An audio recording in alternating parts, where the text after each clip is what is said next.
amar mais, Senhor. Quero te amar mais, Senhor.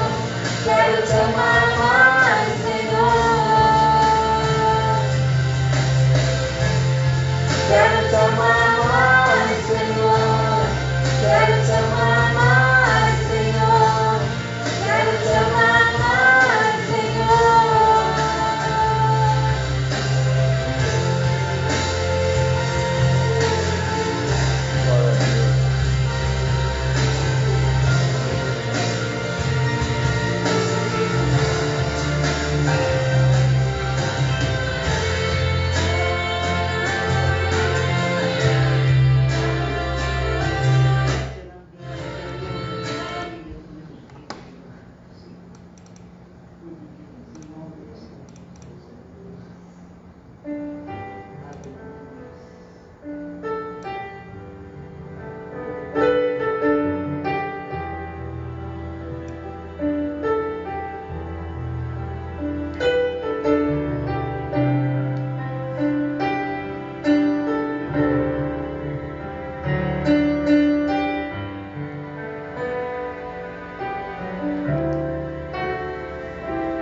Quão grande é o meu Deus, cantarei quão grande é o meu Deus, e todos vão te ver.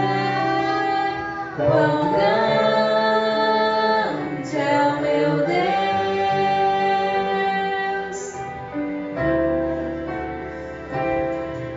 com esplendor de um rei, em majestade e luz, faz a terra se alegrar, faz a terra se alegrar. Ele é a própria luz, e as trevas vão fugir. Tremer com sua voz, tremer com sua voz.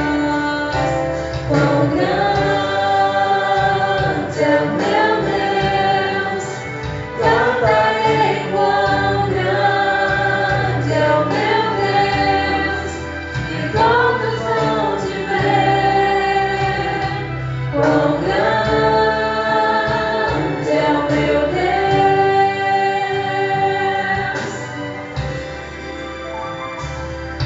por gerações Ele é.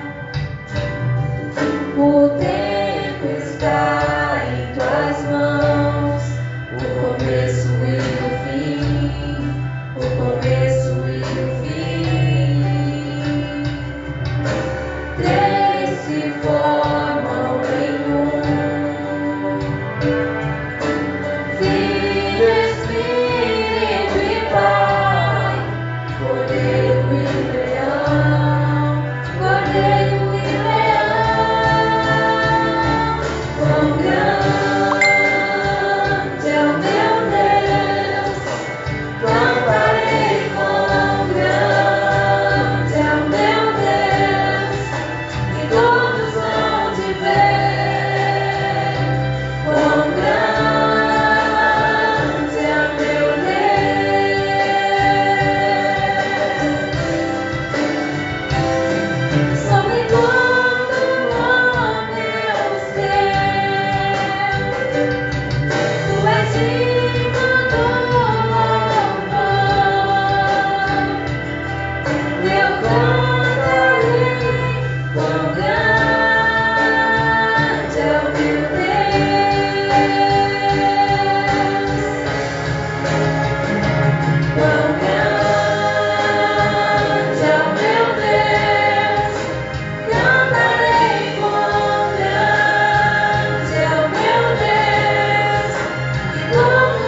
Pai, Senhor, meus amados irmãos. Amém. Quero convidar o cooperador irmão Alain para estar aqui a orar pelas ofertas.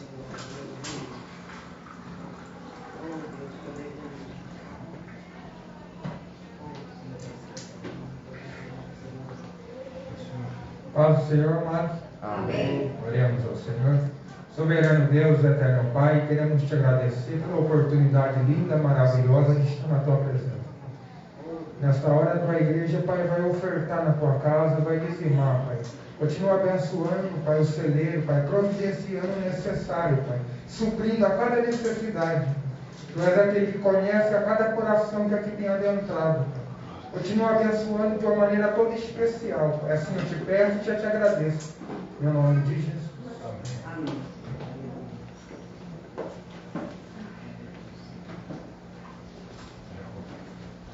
Irmã Érica, com a oportunidade do louvor.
Está nas mãos do meu Jesus que vive está.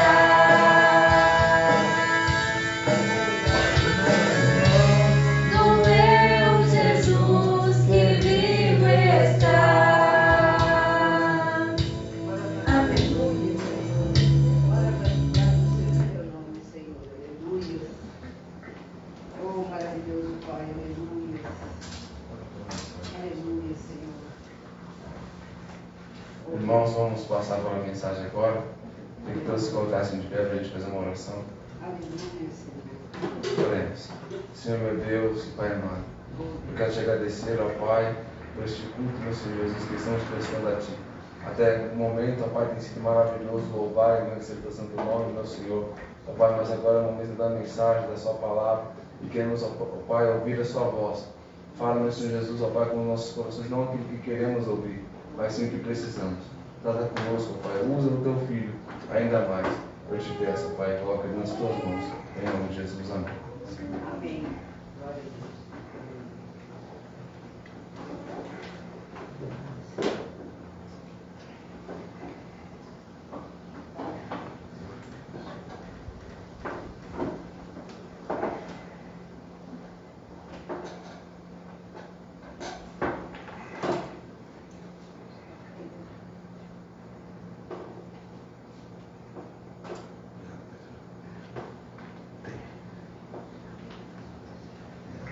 Pode ser, meus queridos. Amém. Amém?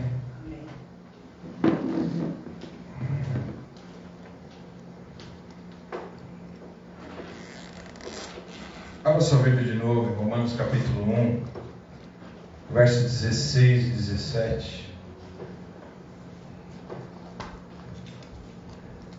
Romanos capítulo 1, versos 16 e 17.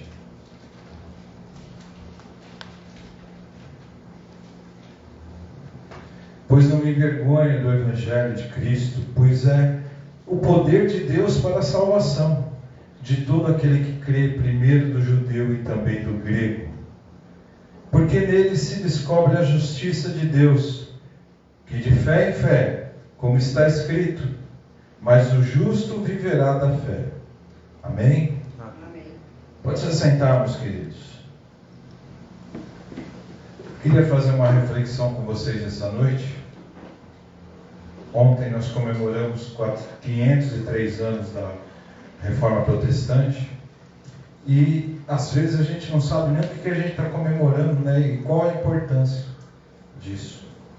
E não que nós devemos idolatrar isso, mas nós temos que relembrar um momento histórico na igreja, aonde foi restaurado toda a necessidade que nós tínhamos da justificação pela fé. Queria meditar com vocês, iniciando, basicamente, eu queria fazer uma lembrança muito breve. Nós temos que primeiro, quando o ato de Martinho Lutero, você pode pegar o microfone da Bíblia, por favor?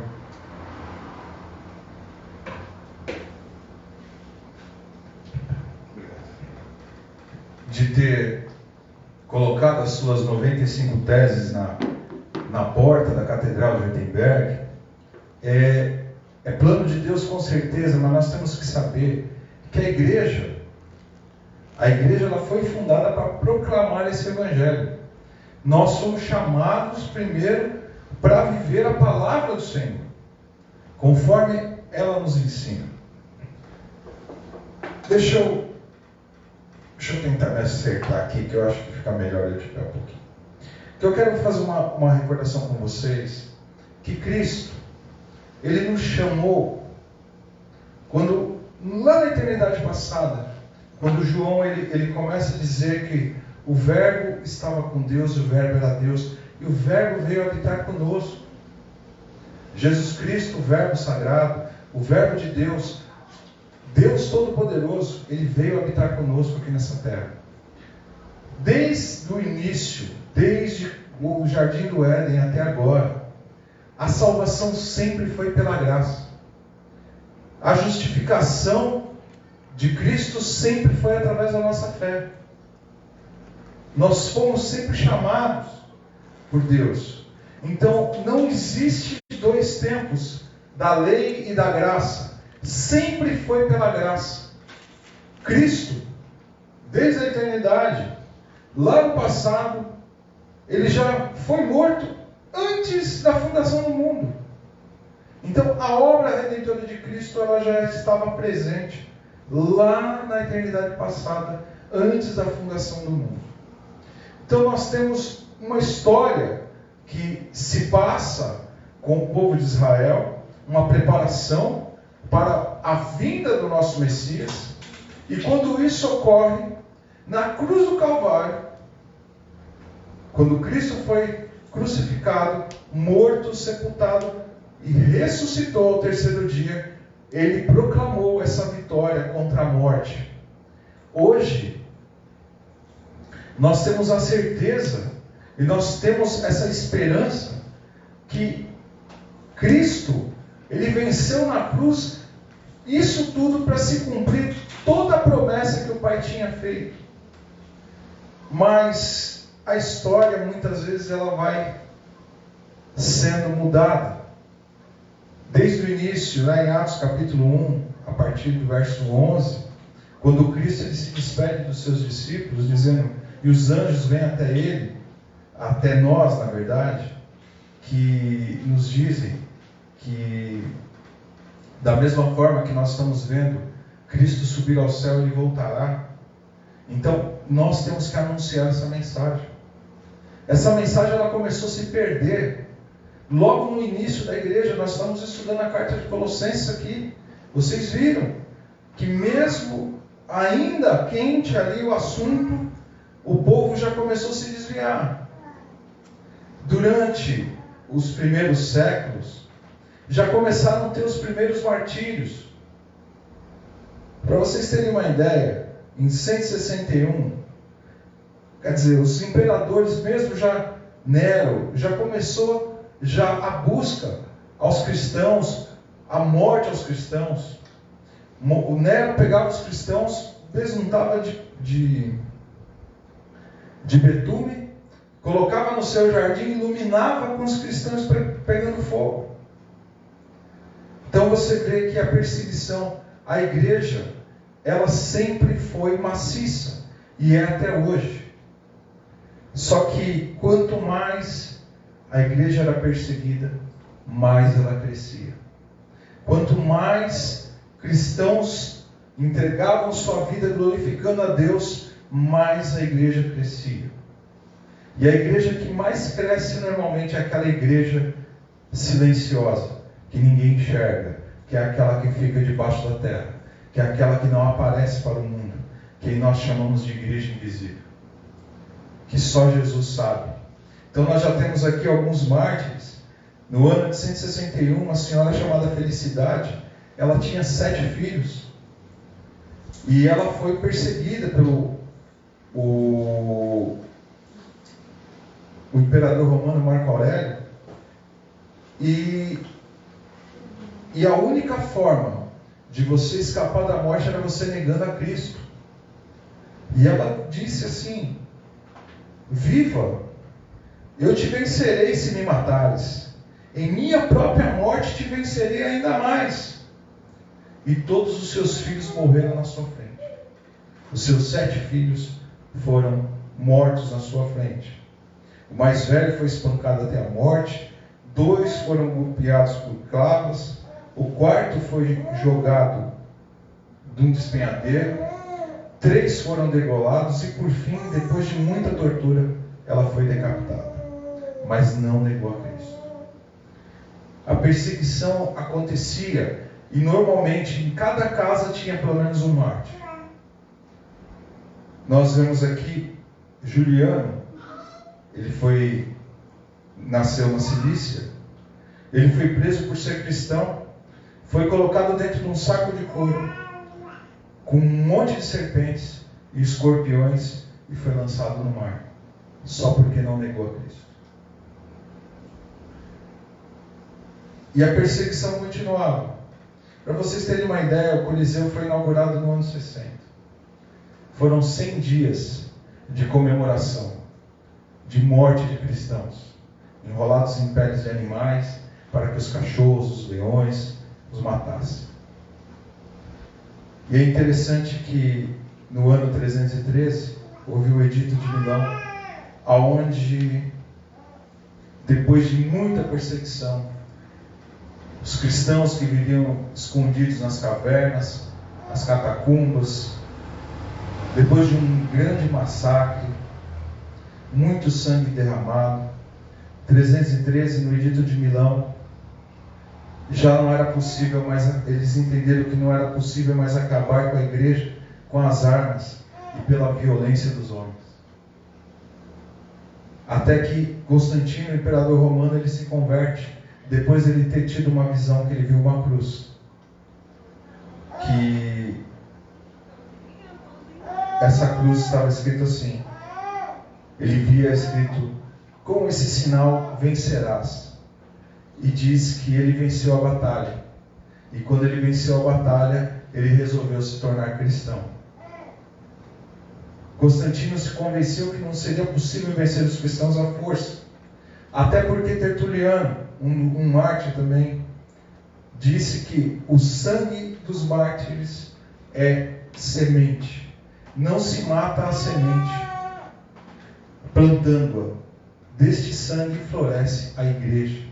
Então vocês veem que a história da igreja, ela é uma história que foi escrita com sangue de Cristo e com o sangue dos seus mártires. E você vê que a partir de agora, quem se convertia ao cristianismo, ele não tinha mais perseguição. Aconteceu algo bom e algo ruim, porque quem se convertia não se convertia com convicção, mas sim por comodidade, porque aquele que se convertia ao cristianismo, ele começava a ter alguns benefícios do Estado. É essa parte que começou a queda da igreja aqui na Terra. Mas entenda uma coisa, embora houve esse declínio, mas sempre houve um remanescente fiel. Sempre houve e sempre haverá um remanescente fiel. Com a chegada dos romanos, com todo o seu paganismo, a igreja começou a aceitar tudo isso. Então, quer dizer, levavam os deuses todos para dentro da igreja, os seus costumes, tudo para dentro da igreja. Então a igreja começou a ter aquela confusão que nós já vemos até hoje. E isso foi até a Idade Média.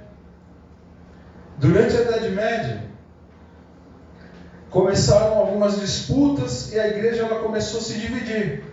Já não era mais só a igreja de Jerusalém, mas também foi dividida por Roma, Constantinopla no Oriente, Egito lá em Alexandria, e Antioquia da Síria também em Jerusalém.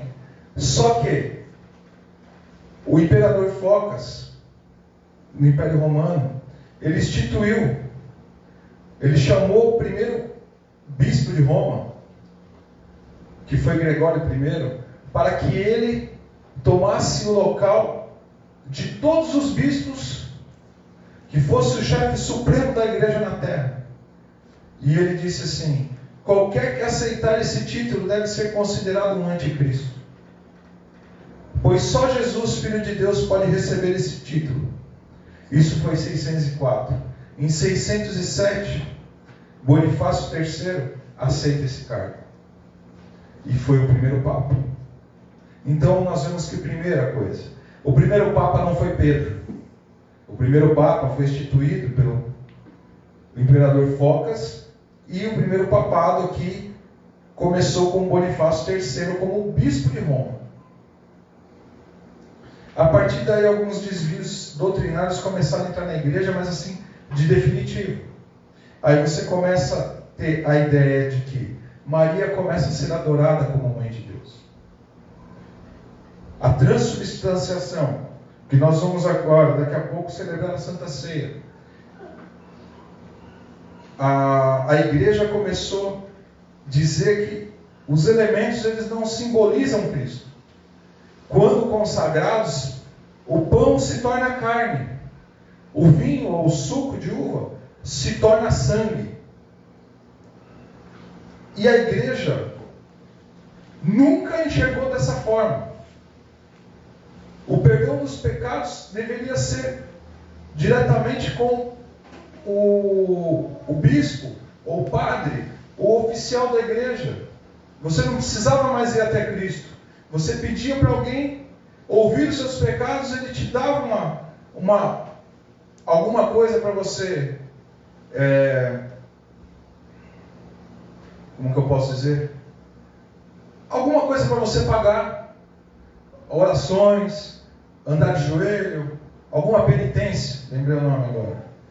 E aí você era perdoado. Começou também a veneração dos santos.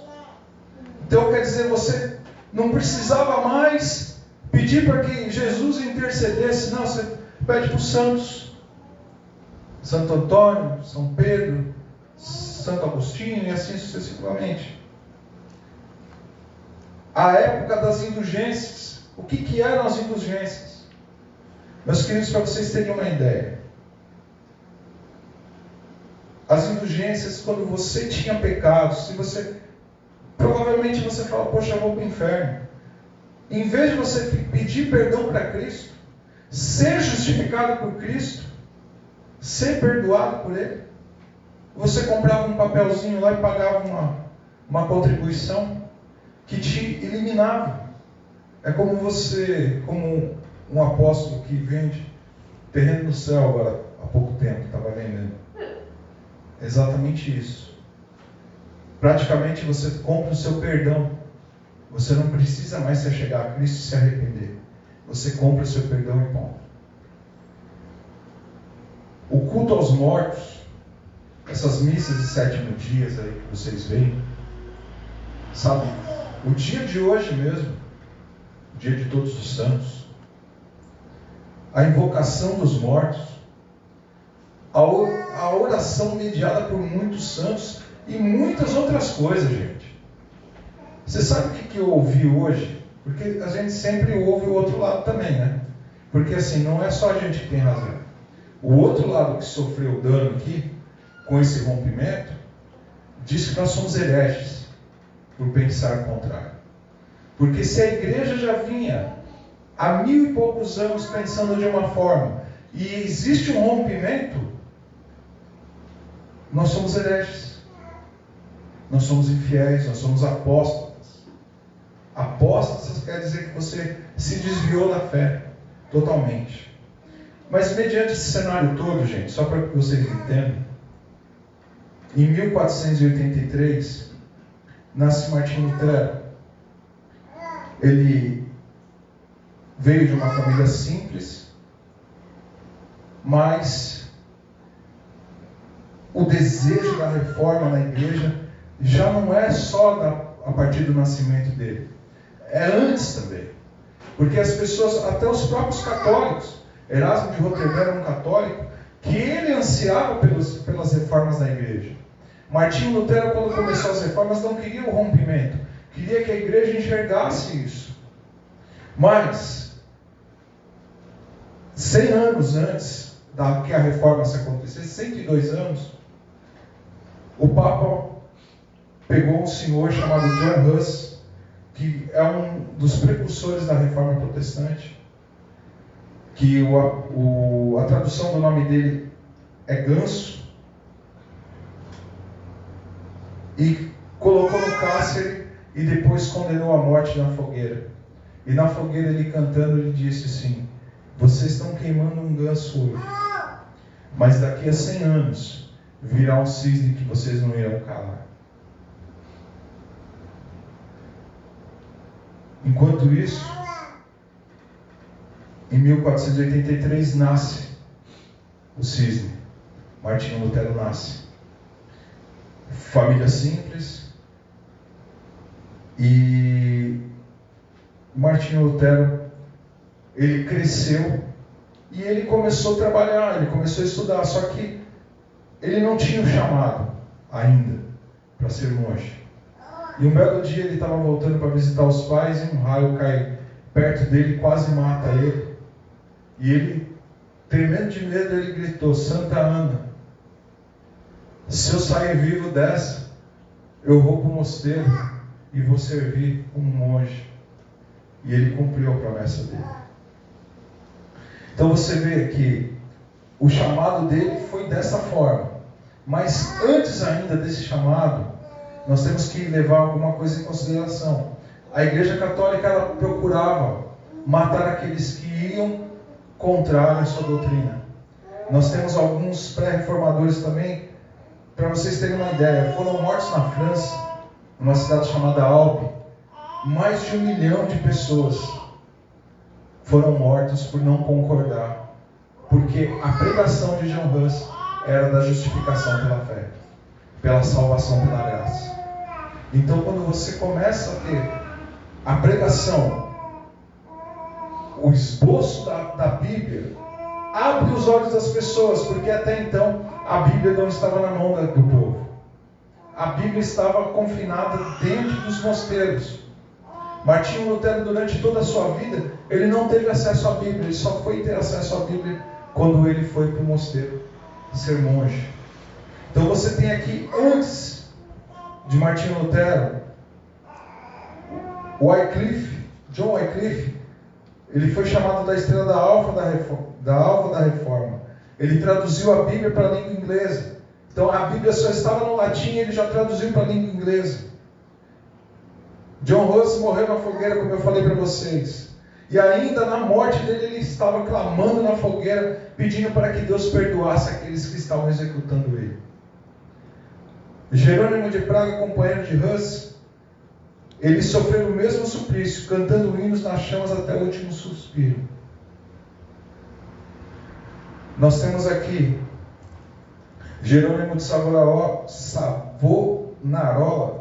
um homem dedicado a Deus e fiel pregador da palavra, que começa a denunciar os desvios dos papas e também da igreja, e por ordem da igreja romana foi enforcado, seu corpo reduzido a cinzas.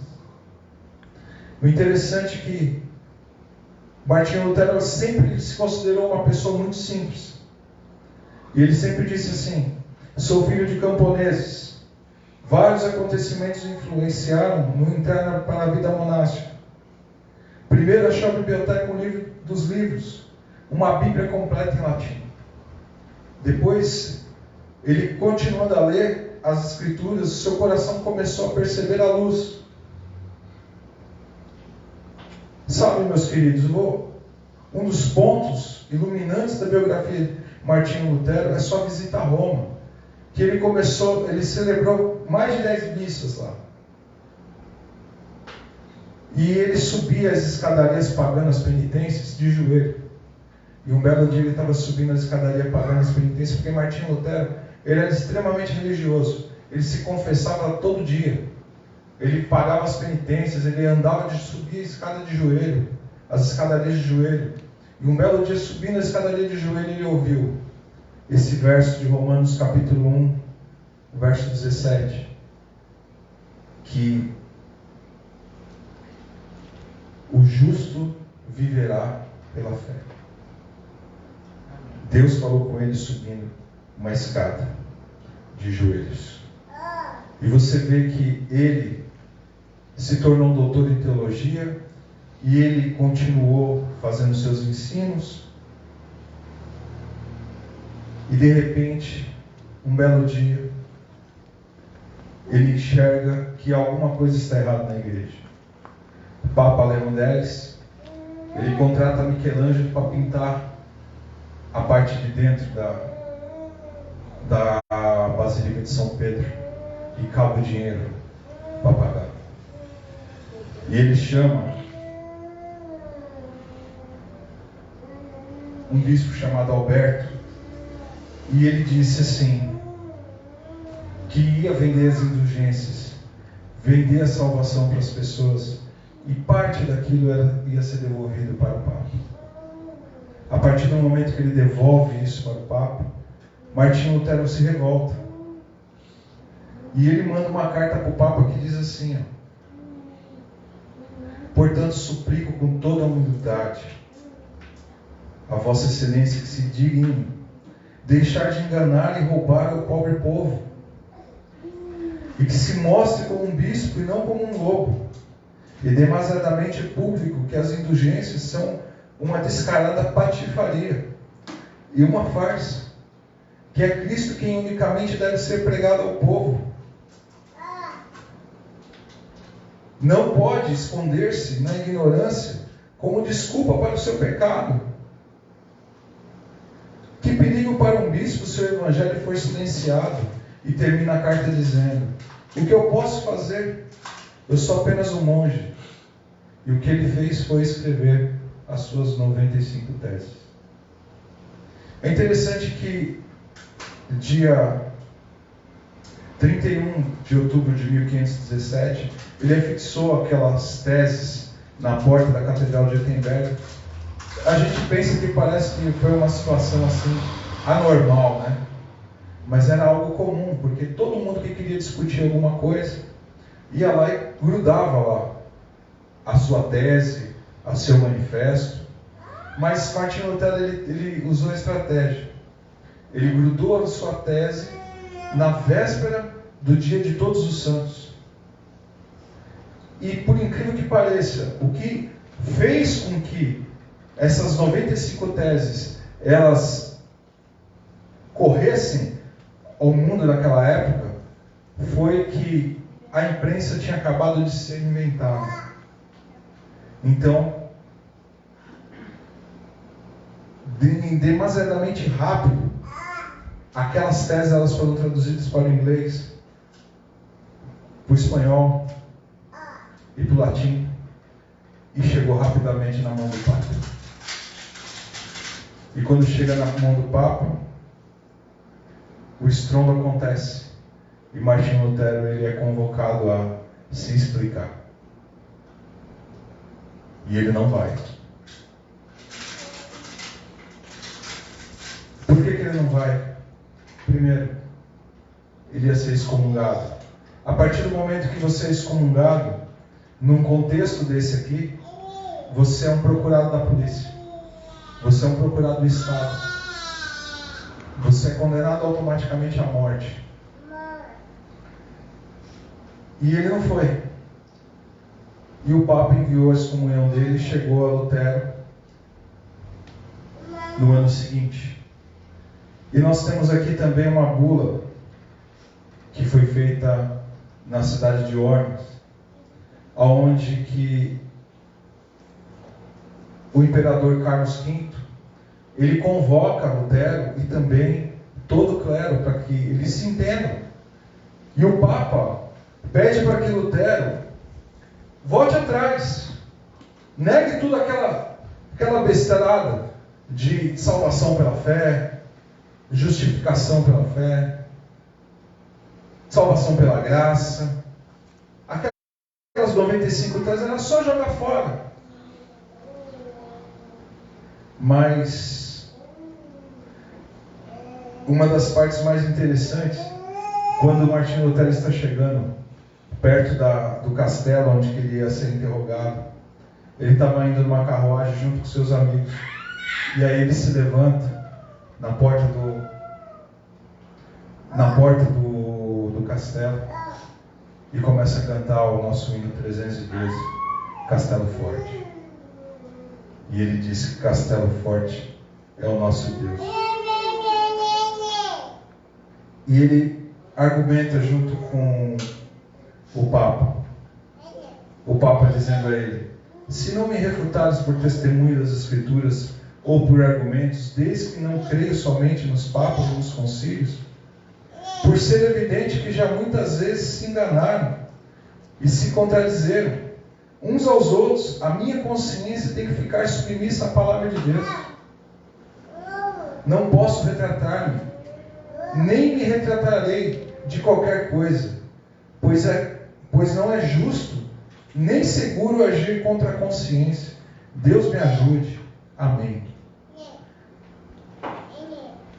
Martinho Lutero ele volta para o aposento, diz que levanta suas mãos, exclama com o rosto todo iluminado e diz assim: está cumprido, está cumprido. Se eu tivesse 1000 cabeças, preferiria que todas fossem decepadas antes de me retratar. Só que a partir de agora ele era um procurado, ele ia ser morto. E quando ele estava voltando para a cidade de onde ele morava, os amigos dele, encapuzados, sequestraram ele levaram para um castelo.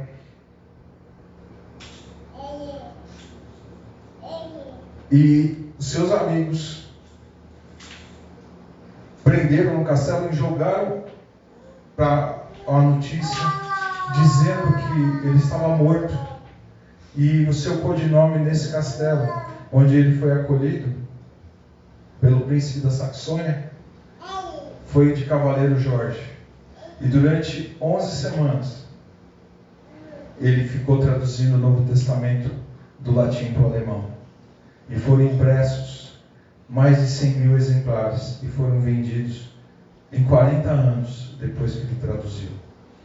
Foi a maior contribuição que ele pôde dar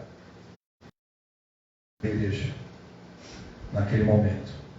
Martinho Lutero, ele nunca se gabou dessas coisas. Eu acho interessante que quando as pessoas tentavam colocar para ele algum mérito, ele dizia: não, eu sou apenas um mendigo ajudando um outro mendigo a buscar um pedaço, faminto a buscar um pedaço de pão. O que eu quero dizer com tudo isso, meus queridos? O que eu gostaria de passar para você? Ela foi importantíssima. Tudo que nós temos hoje aqui, o que nós pregamos aqui, ela vem dessa reforma. Foi necessário. Porque, veja uma coisa interessante. Imagina hoje, se não tivesse tido essa reforma, se já está uma bagunça as nossas igrejas, imagina se tivesse continuado do jeito que estava. Essas 95 teses, elas foram, que eles chamam, esse sola, no latim quer dizer somente. E o primeiro sola que foi considerado foi sola escritura. Isso quer dizer o que, irmãos? Nós temos que reafirmar a todo momento que a Bíblia é inerrante. A palavra de Deus, ela é a única autoridade que nós temos para nos defender nessa terra. A Bíblia sozinha, ela ensina tudo. Tudo que é necessário para a nossa salvação, para que nós possamos enxergar o nosso pecado. Nós temos que entender que o Espírito Santo, ele inspirou pessoas para que essa palavra chegasse até nós. E ela é a primazia para que nós possamos chegar até Cristo. Então, meus queridos, não existe autoridade. Porque uma das divergências de Martinho Lutero com o Papa era exatamente que a Escritura é suficiente. E o Papa acreditava e a Igreja Católica acreditava e acredita ainda, que a revelação continua sendo progressiva. Quando o Papa está lá na praça, lá em Roma, sentado no seu trono de ouro lá, é o Espírito Santo falando. O que ele fala é lei. Pode não estar na Bíblia, mas se for dogmático para a Igreja Católica, serve. E um dos motivos de chamarem Martinho Lutero de herege é de ele não ter respeitado os dogmas da Igreja Católica, não a palavra, os dogmas. Segundo solos Cristo, quer dizer somente Cristo. Então, reafirmando, você não precisa buscar a ajuda da Santa Ana, que nem ele fez, do Santo Antônio, de São Pedro, de Maria. É só Cristo. Porque entenda uma coisa: Deus amou o mundo de tal maneira que deu o seu Filho. Precisa de mais alguma coisa? Somente Cristo. Ele que nos leva até o céu. Ele intercede por nós diante do Pai. Ele fez a obra redentora e por Ele nós temos todos os privilégios. Terceiro sola graça. Somente a graça. Entenda, nós não temos méritos próprios na salvação. Uma das coisas que Martinho Lutero contestou com a igreja foi justamente que eles criam que você tinha que pagar essas indulgências para você ter a salvação, você tinha que respeitar esses dogmas, você tinha que respeitar a ideia do purgatório, você tinha que respeitar tudo isso. Mas na verdade, somente a graça, só a obra sobrenatural do Espírito Santo que vem, te regenera, te transforma, te muda e te coloca diante de Deus, o Pai Todo-Poderoso. Que Cristo coloca lá e te apresenta para Deus. Porque quando Ele coloca você diante do Pai, você é justificado. E agora o quarto sola fide, somente a fé. Porque nós somos justificados pela nossa fé. Mas a fé é dom de Deus. Efésios capítulo 2, verso 8 vai dizer que não é mérito próprio.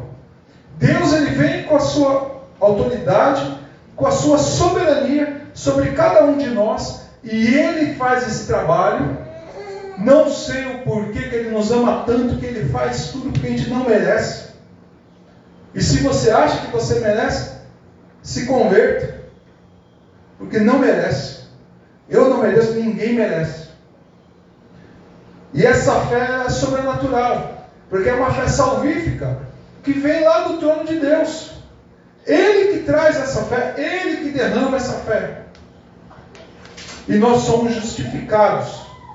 Quer dizer, justificados pela nossa fé, porque Cristo nos coloca diante do Pai e fala: Pai, está vendo o Márcio? Ele, pecador, é tudo aquilo que o Senhor já sabe. Mas por amor a mim, Pai, pela minha obra, limpa os pecados dele, zera a conta dele, põe tudo na minha conta. E Deus vai lá e coloca na cruz do Calvário. Vai lá e prega junto com Cristo. E te limpa de todo mal, de todo pecado. Quinto solo. Só lhe deu glória. Só a Deus a glória. Toda a glória a Deus. Então você tira a glória de Deus e coloca em Maria.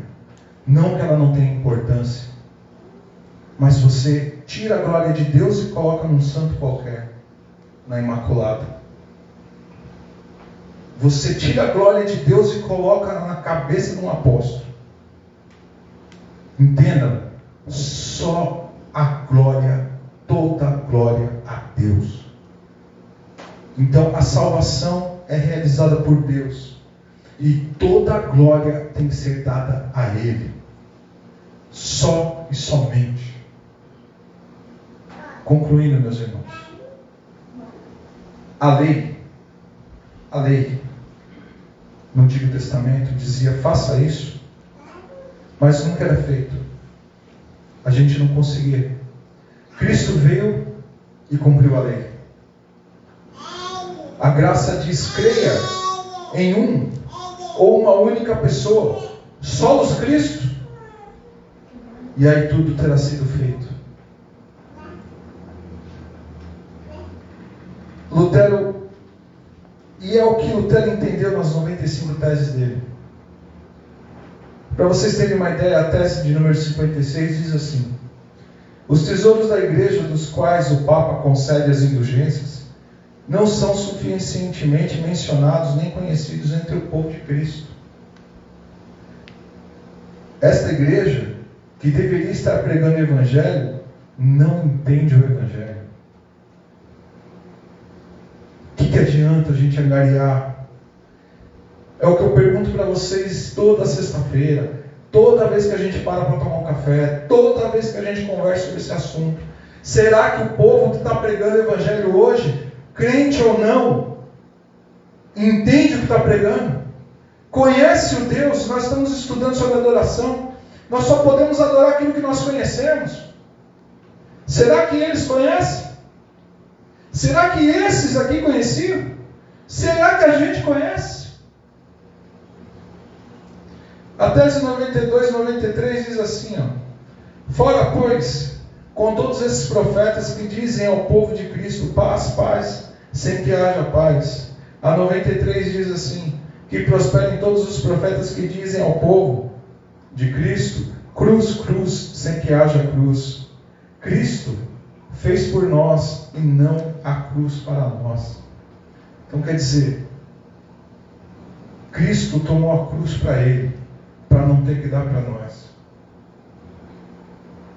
A reforma foi um retorno ao início, pois a igreja estava caída moralmente e doutrinariamente. O lema da reforma da igreja da igreja reformada, é sempre se reformar. Meus irmãos, deixa eu falar uma coisa para vocês. Nós seremos, igual Martinho Lutero sempre falou, mendigos, mendigo faminto, se juntando a outro mendigo buscando um pedaço de pão para saciar a fome. Nós precisamos de Jesus para saciar a nossa fome. A Igreja Católica não entende isso. Não entende. Infelizmente não entende. Para eles, nós somos hereges, apóstatas, porque nós negamos a Igreja verdadeira. Nós somos contra a parte dogmática da Igreja verdadeira. Nós somos hereges, mas eu prefiro ser um herege debaixo da graça de Cristo, com o poder do Evangelho, como nós lemos aqui em Romanos, capítulo 1, verso 16. Eu não me envergonho desse Evangelho, porque esse Evangelho é de Cristo, porque é o poder de Deus para a salvação. Eu não preciso me submeter a nada, eu tenho que me submeter a Cristo somente. Glória a Deus. Esses 5 pontos é o que nós buscamos todos os dias, nos submeter a Cristo e saber, como diz Abacuque, que Paulo cita Abacuque aqui, 2,4. Mas o justo, você que foi justificado, você que foi limpo dos seus pecados por Cristo, vai viver pela fé. Amém, irmãos? Amém? Amém. Então sejamos mendigos, guiando um ao outro, para conseguirmos esse pão que nós vamos comer agora. Esse pão, ele é o que nos sustenta, é o corpo de Cristo, é o sangue, e nós estamos aqui reunidos no nome dele. Pedro, vem cá, me ajuda aqui, por favor.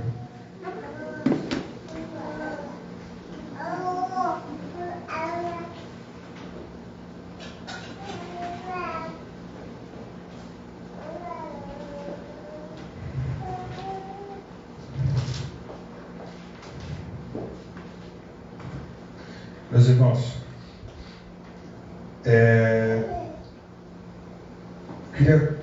queria meditar com vocês 1 Coríntios capítulo 11, a partir do verso 23, diz assim: porque eu recebi do Senhor o que eu também vos recebi, que o Senhor Jesus, na noite que foi traído, tomou o pão, e o pão está aqui,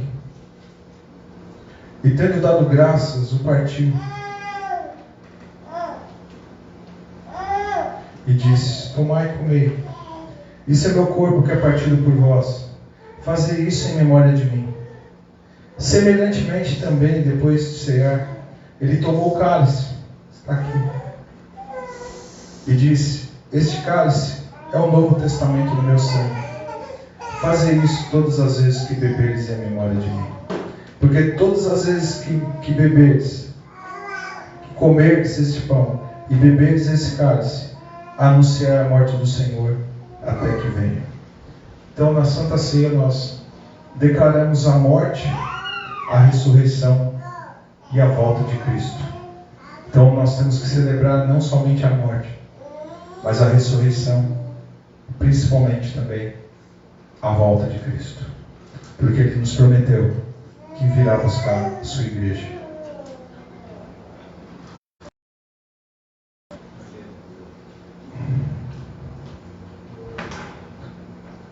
Pedro vai passar o pão.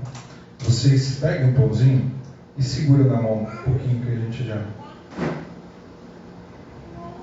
Pode passar.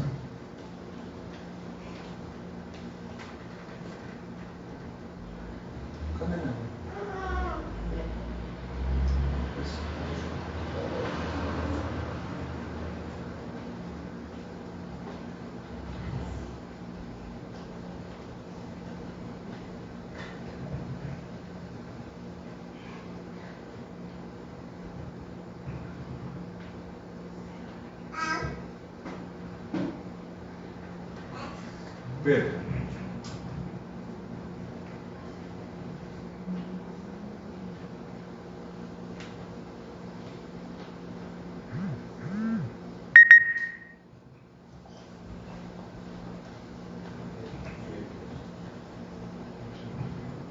Irmã Larissa, faz um favorzinho para nós. Coloca o 113 lá para a gente cantar. Tá lá em cima.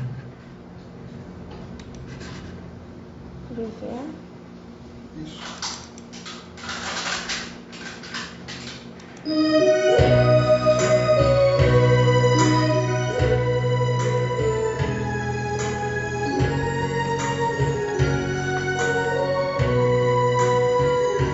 Cristo já nos preparou um manjar que nos comprou e agora nos convida a cear.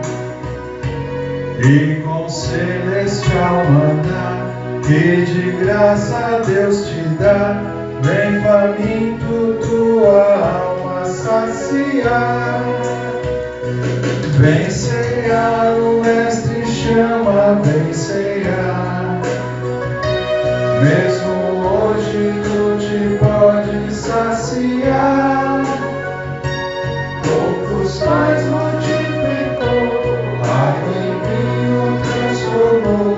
Vem faminto a Jesus, vem cear.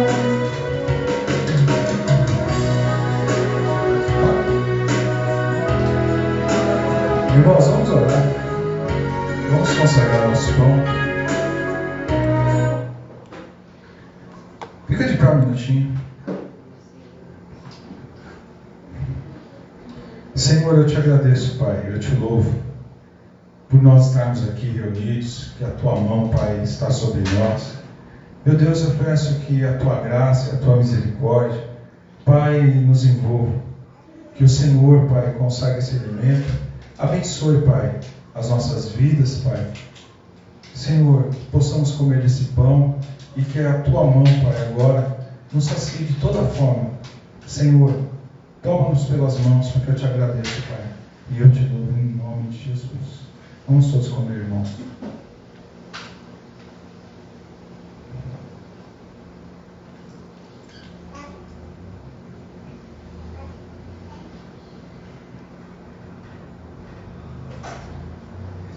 Aleluia, Jesus. Glorificado é o teu nome. Glorificado é o teu nome, Jesus. Aleluia. Glória seja dada ao teu nome, Senhor.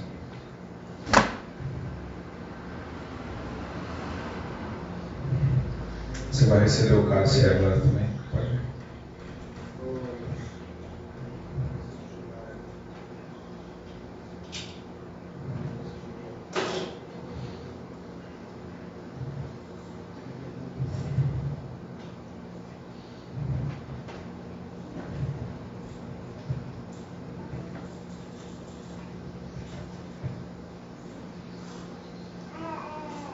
Pedro.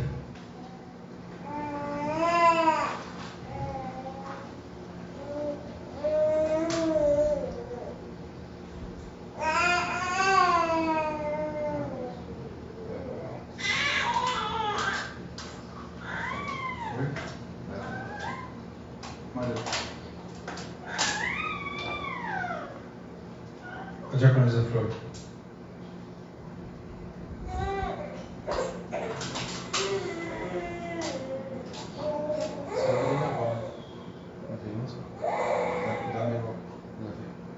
Vamos consagrar o cálice. Senhor, eu te agradeço, eu te louvo, Pai. E eu peço que o Senhor, Pai, venha consagrar esse cálice. Que o Senhor venha abençoar, Pai, a nossa vida. Que nós carecemos do teu cuidado e da tua misericórdia. Senhor, consagra esse alimento, Pai. Para que nós possamos, agora que nós comemos a tua carne, beberemos o teu sangue, Pai, e teremos parte contigo. Senhor, fica conosco, Pai, porque eu te agradeço e eu te louvo. Em nome de Jesus. Bebemos todos juntos.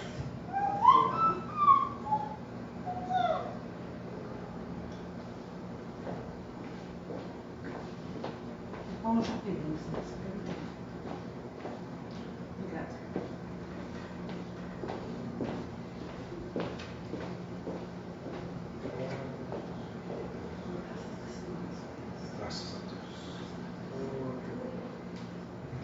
Aleluia, Jesus. Glória seja dada ao teu nome, Senhor. Obrigado, meu Deus. Obrigado, Pai, por nós estarmos aqui reunidos. Senhor, pelo teu amor para conosco. Não temos palavras, Pai, para te agradecer. Eu te louvo, Senhor. Eu te agradeço por tudo. Senhor, toma cada um pelas mãos agora. Senhor, enche-nos com teu poder, com a ação do teu Espírito, Pai, porque eu te agradeço. E eu te louvo, Pai, pedindo, Senhor, para que o Senhor nos guarde, Pai, de toda ação do inimigo, toda obra do mal. Pai, que o Senhor continue nos alimentando, que nós carecemos do teu cuidado, Pai, e da tua misericórdia, do teu carinho, Pai. Meu Deus, abençoa teu povo. Leva-nos em paz para casa. Abençoa cada um, Pai, porque nós carecemos, Pai. Que o Senhor nos acompanhe durante toda essa semana. Pai, nos abençoa, nos guarda, nos livra do mal, Pai. Toma cada um pelas mãos, porque nós te agradecemos, Pai. Te louvamos e agradecemos o teu nome. Em nome de Jesus. Amém. Levanta suas mãos para o céu. Que o Senhor te abençoe e te guarde. Que o Senhor faça resplandecer o teu rosto sobre ti e tenha misericórdia de ti. Que o Senhor, nosso Deus, levante o teu rosto e te dê a paz. Que a graça salvadora do nosso Senhor e Salvador Jesus Cristo, o amor de Deus e a comunhão do Espírito Santo estejam com todos nós e todos nós dizemos amém. Que Deus abençoe vocês. Tenham uma boa semana em nome de Jesus.